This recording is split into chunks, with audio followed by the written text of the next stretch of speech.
What's up, Business Freedom Podcast listeners? I went for a long walk run today, did about 62 minutes. And I was thinking about how I could record this episode without sounding like a me monster, meaning to kind of walk through my success in the biggest housing crisis, well, easily that I've been part of, the Great Recession back in 2008, 9, 10, 11, and 12, and how it might apply to what's possible getting ready for what's coming after this pandemic, sort of the dust settles on it. So here's what I came up with. I want to take you through step by step what I went through back in March 5th, 2007 is when I left my corporate job. June 2007 is when inventory shot through the roof in Charlotte, North Carolina.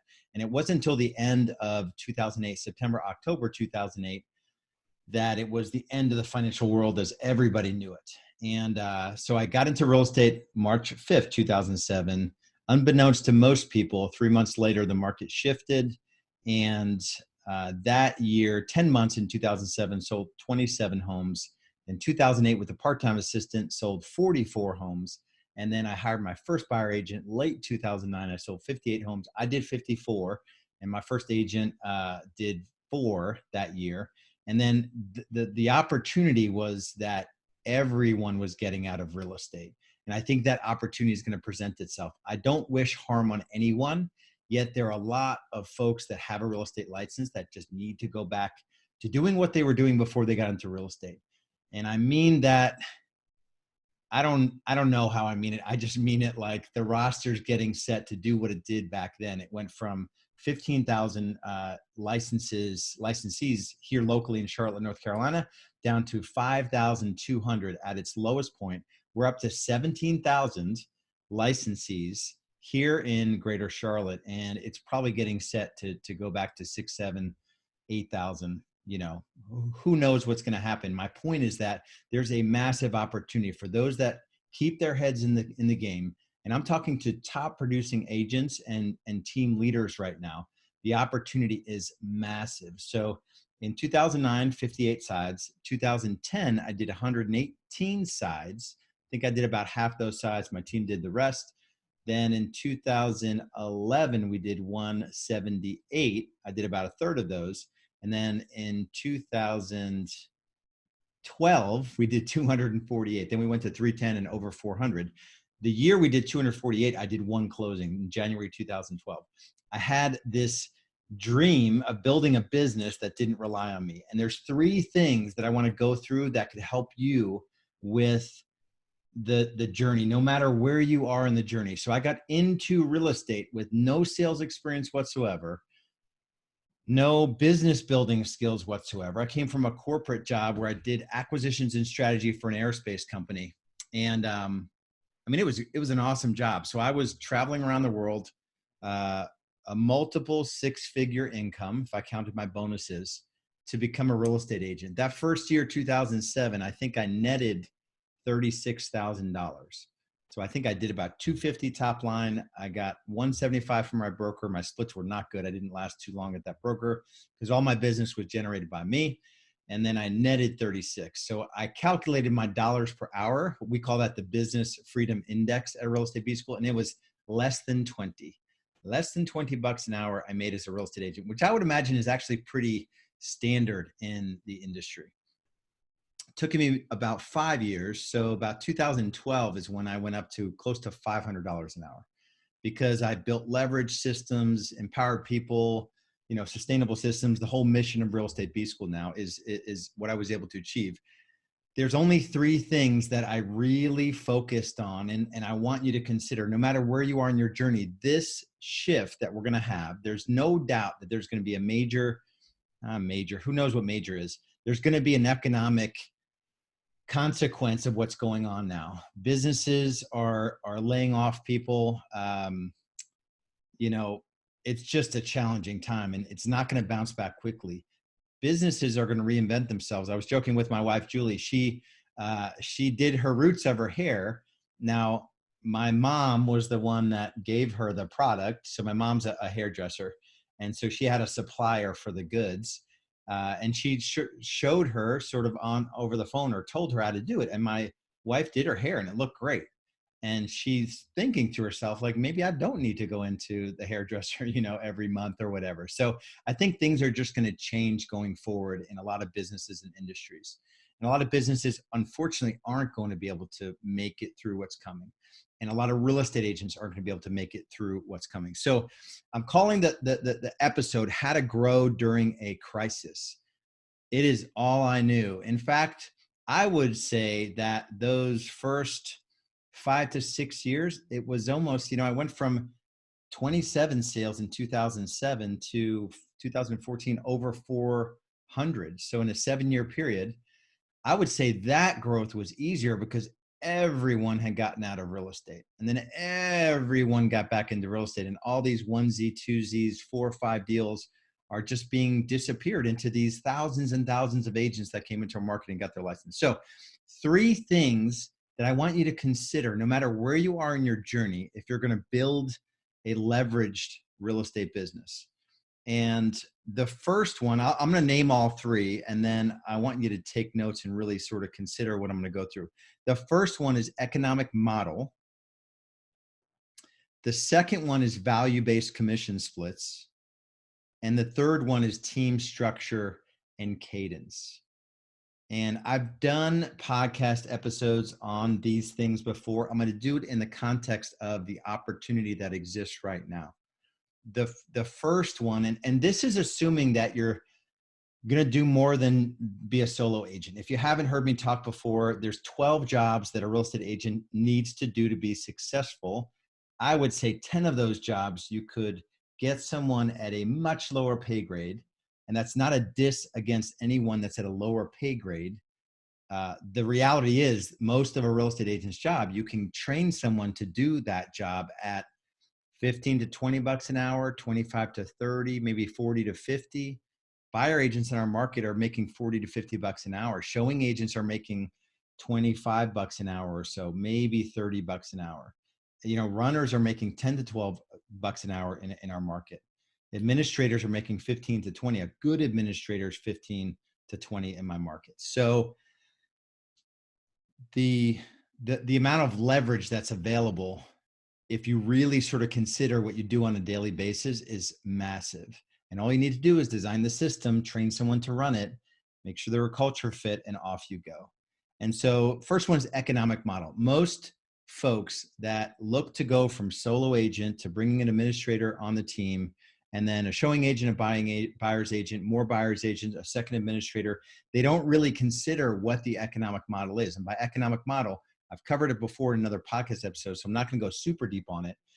How much do you pay your broker? Number one. How much do you pay your agents? Number two.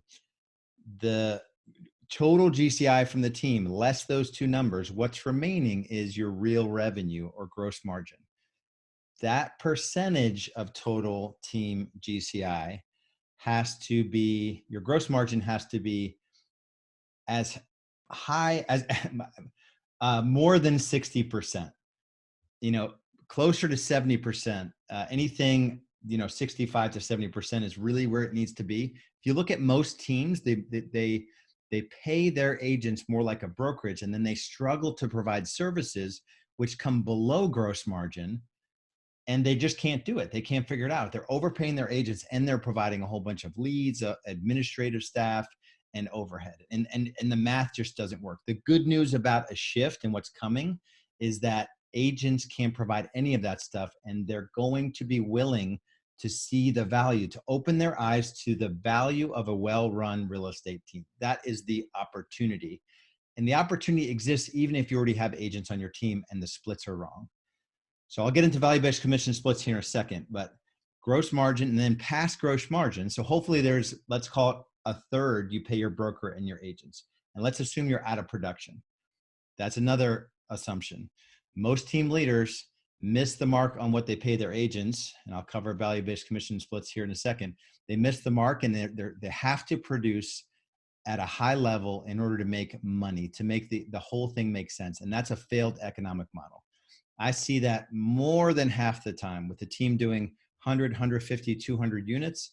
When I dig into their financials, it's all wrong. So There's a whole recruiting process, a whole recruiting packet that we follow. There's we really do a great job of explaining the value of the team setup, not in a way where we're trying to convince someone that a team is best for them, just to for them to know that there's different ways they can get paid in real estate. And that brings me to the second. Well, let me finish my first point. So economic model, gross margin. After gross margin is the money you spend on advertising. That's the one operating expense bucket. The second operating expense bucket is what you spend on your administrators. The third is all your other overhead, your phones, your rent, and all those other things. That needs to be about a third. So you can pay a third as cost of sales, your broker and your agents, a third operating expenses, and a third is left, assuming you're fully out of production. If you're in production, you're selling a lot of homes, 50 to 60% net margin is possible. And so I don't want to get any, why would I take 33% when I can get 100% of, my own production? The reason is because if you're selling a lot of homes, you're in living hell. You're working every evening, every weekend. You're stressed all the time. It's not sustainable. So you could do 750,000 GCI and have $250,000 of expenses and do all the production yourself and net 500. Or we can teach you how to scale to 1.5, and you can work less than 40 hours a week, do no production, and still make 500. Which would you rather do? So anyway, a little bit of a soapbox there. So that's number one. Number two is value-based commission splits.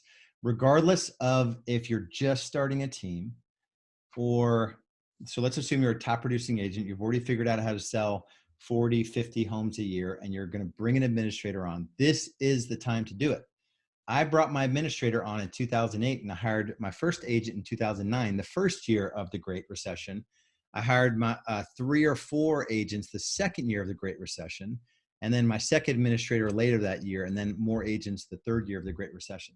So while everyone was getting out of real estate, I was a safe haven for those agents that can sort of come in line with our structure and cadence, which I'll get to here in a second.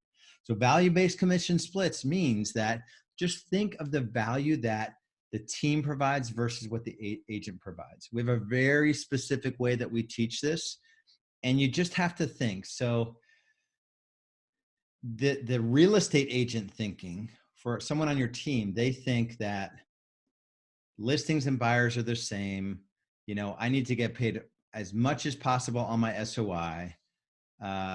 They don't understand, unless you know how to explain it, why would you pay me 15, 20% on a listing that you generate? That's so low, and obviously it's market dependent. In our market, there's a $10,000 commission check on average for every listing. So we pay about $1,500 to a listing agent if we set the appointment, or it's sort of a gimme opportunity. And no, there is no such thing as a gimme opportunity, but you sort of get my point.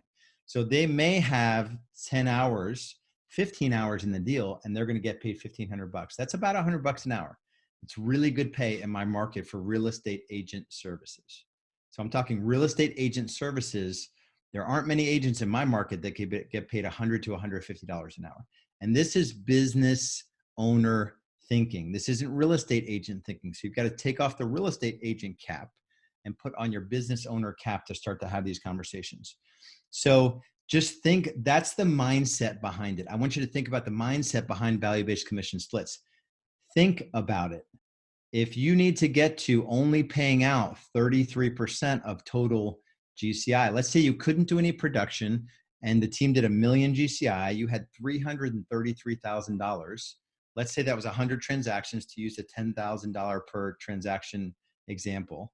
So 100 transactions, let's say you had 4 agents on your team and you could only pay them and your broker $333,000. Let's say you paid your broker $333,000. You had $300,000 to pay 4 agents to do 25 sides each.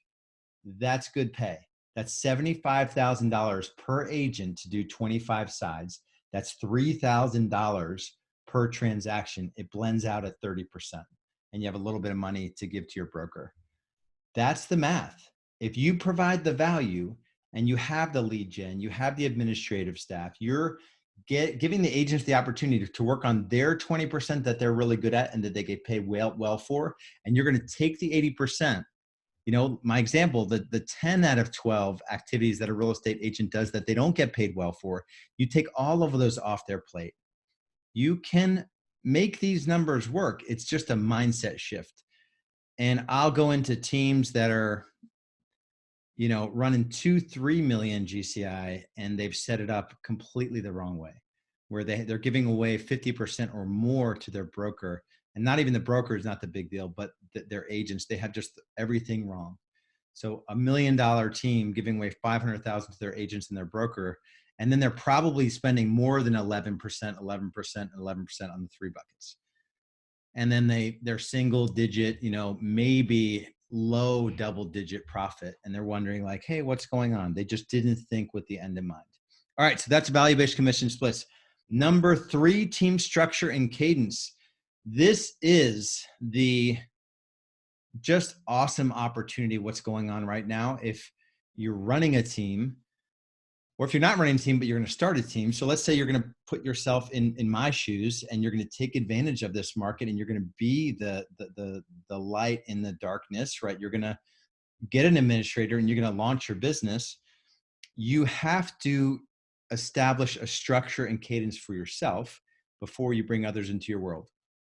This is just sort of being a really productive human being 101. And in real estate, I heard this from Tim Heil, so I'm not going to claim it as my own. He said, I do it, we do it, they do it. And so the I do it is that you need to prove that you are able to sell a lot of homes on your own with an administrator helping you. So I went from 27 sides in 10 months, new to real estate, to 44 with a part-time assistant who went full-time that year, to 58 sides. So 54 I did with that one administrator, and I brought on my first agent, right? You need to be in that sort of game or that level of play, which is top 2% in the industry, maybe top 5%. No, I think it's only like top 2%. I heard a statistic that there's 43,000 agents that sell 25 homes or more a year. So 43,000 out of 2.4 million in the US, which is getting ready to go in half, by the way. So the stats will increase from 2 to 4%, hopefully. Now I say hopefully because I'm a warrior. Like this is wartime, and I'm going into the battle. And so we're looking to pick up tremendous market share. And so team structure and cadence, the I do it part is that you are on your game. Like you're protecting time on a regular basis to generate new business. We call it new business development. Are you actually doing the work? I did 12 to 15 hours a week religiously when I was coming up, 2007, 8, 9, even into 2010. And then 2011, we did 178. I probably shifted more toward recruiting than I did lead generating. I did it. And then I brought folks into my world. My first buyer agent, we did it. And then in January 2012, when I stepped out of production altogether, really 2011, I had a main operator in the business, and I had my inside sales person stepped up into sales management. So I had an operations manager and a sales manager. They stepped up, and then they did it. And so it took me 5 years, less than 5 years, to go from new to the business to fully leveraged. And I have those 2 key people into it in running operations. So I probably had 4 administrators at that point, 7 or 8 agents that were, 2 listing agents, and, 5 or 6, maybe not even, buyer agents at that point. So it wasn't a complicated business. We never had, big overhead, and we were always on the economic model. So the cadence with your meetings, your one-on-ones with your salespeople, your team meetings, your personal development, your daily huddles, reporting numbers, all of that stuff. If you don't have that structure and cadence in place, I went down the path a second ago and I lost it. The opportunity now for some of you that don't have the cadence in place is that you can use this event, what's going to happen, as an excuse to get a cadence in place. You'll have to be ready to new business develop at 8 a.m. And you've got to go for as many 50-minute, 10-minute cycles, 50 minutes on, 10 minutes off, as you need to generate the appointments set to meet the right amount of appointments, to sign the right amount of clients. Regardless of what happens with this pandemic, you need to be able to stack buyer and seller clients for the next 4, 6, 8 weeks, however long it takes. So That's I do it, we do it, they do it. So hopefully this is helpful for you. And you can't do any of this without the mindset. Back in 2007, I got married in October 2006. We had Anders in November 2007. So I was a new husband, new dad. We had two failed um, miscarriages. Julie had two miscarriages, and then Kendall was born in April 2010. And so I was new to business, new to real estate, new to growing a business, new to being a dad, new to being a husband, and a lot was on the line. And for me, I only focused on what I could control. So my advice here, as everything is hitting the fan and everything seems uncertain, is focus on the things you can control. I'm going to do future podcasts on marketing. I'll probably do the next one on marketing, how to shift your marketing in a market shift. Ooh, that's a good one. How to shift. I got to write down that one. Shift marketing in a market shift. I'll do that next. I'm going to record that right now. So much love and respect, for those of you that are going to fight your way through this. I'm going to be there right with you. And this shirt, if you're watching the video version, is be comfortable with the uncomfortable. Y'all, we're getting ready to get really uncomfortable. And there's going to be less transactions available for a lot of agents. There's going to be this weird time where folks are sort of bowing out. A lot of agents are going to scrimp and fight and claw to survive, and a lot aren't going to make it. And so just know that if you focus on the things you can control, you're going to be okay. The things you can control are your physical health, your mental health, right? Talked about morning routine. If you missed that one, definitely dig into that. Your spiritual health you can control, your activities that you do every day, the way you show up in your home as an encourager. Don't bring the drama. You can control your mindset in terms of just staying off of social media, staying off the news. I've covered some of that already. I'm probably going to mention it over and over and over and over again. And so be a bright light in a really dark place right now, and make yourself stand out because you're doing something different. I can't tell you, back in the day, like people, I was the newest agent to this small brokerage. There were about 10 of us in an office, and I was the top producer. That in 10 months, I sold more than anyone did in 12 months. And they're like, what? And it's what I did with my marketing and the message and shifting it because of the shift. And I'll get into that on the next episode here. So much love and respect. We'll talk soon. Oh, man, if you're at the point where you are struggling and you know it and you don't know what to do about it, and you're a top producing agent, or you're running a team, a small team or a large team, we coach anywhere from 500,000 GCI to 5 million GCI.